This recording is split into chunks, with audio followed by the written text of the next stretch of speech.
Welcome back to my YouTube channel. आज हम बात करेंगे एक ऐसी कार की जिसने भारतीय ऑटोमोबाइल इंडस्ट्री में इतिहास रचा।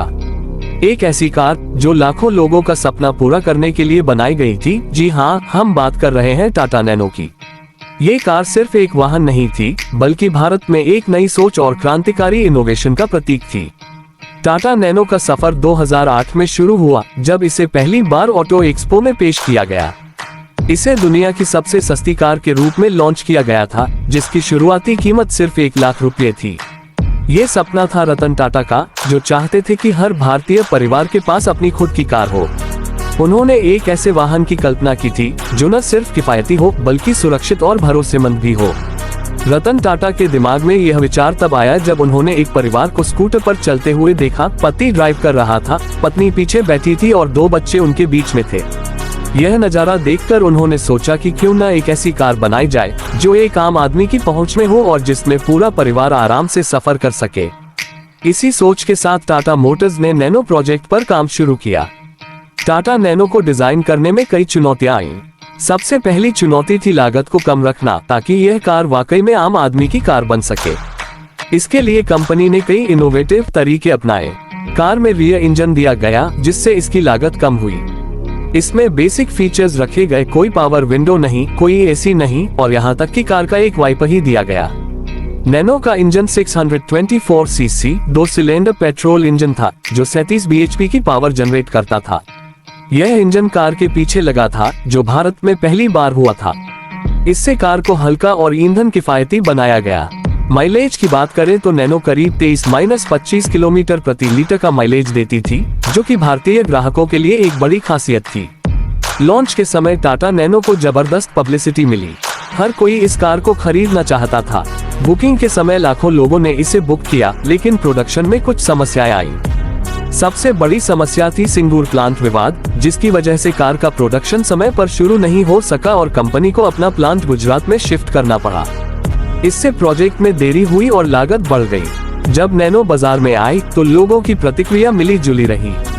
कुछ लोगों ने इसे पसंद किया क्योंकि यह किफायती थी, लेकिन कुछ ने इसे सस्ती कार के रूप में देखना शुरू कर दिया, जिससे इसकी इमेज प्रभावित हुई।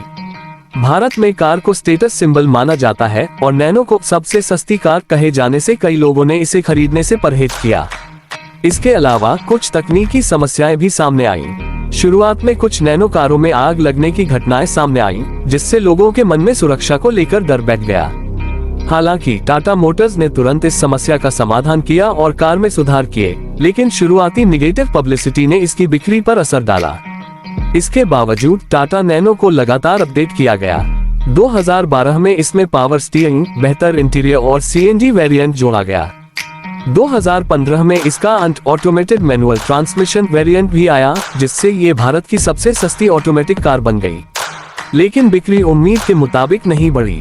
नैनो का एक और बड़ा चैलेंज था बढ़ती लागत। जब इसे लॉन्च किया गया था तब इसकी कीमत 1 लाख रुपए थी, लेकिन समय के साथ बढ़ती लागत और इनपुट प्राइस की वजह से इसकी कीमत 2.5-3 लाख रुपए तक पहुंच गई। इस कीमत पर लोग दूसरी एंट्री लेवल हैचबैक कारों की तरफ जाने लगे, जिनमें ज्यादा फीचर्स मिल रहे थे। 2018 में टाटा मोटर्स ने नैनो का प्रोडक्शन बंद करने का फैसला लिया। यह फैसला इसलिए भी लिया गया क्योंकि BS6 एमिशन नॉर्म्स आ गए थे और नैनो को नए रेगुलेशंस के हिसाब से अपडेट करना फाइनेंशियली संभव नहीं था। इसके साथ ही इलेक्ट्रिक वाहनों की बढ़ती मांग को देखते हुए टाटा मोटर्स ने भविष्य की रणनीति को बदल दिया और नैनो को अलविदा कह दिया। हालांकि टाटा नैनो ने जो छाप छोड़ी वह अमिट है।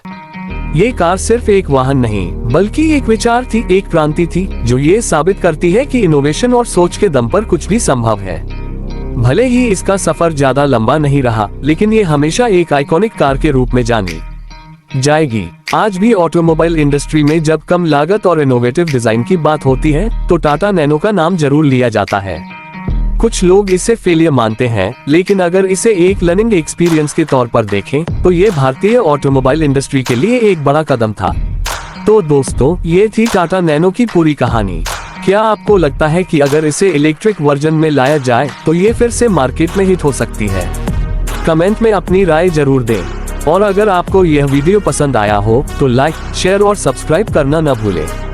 मिलते हैं अगले वीडियो में, तब तक के लिए जय हिंद।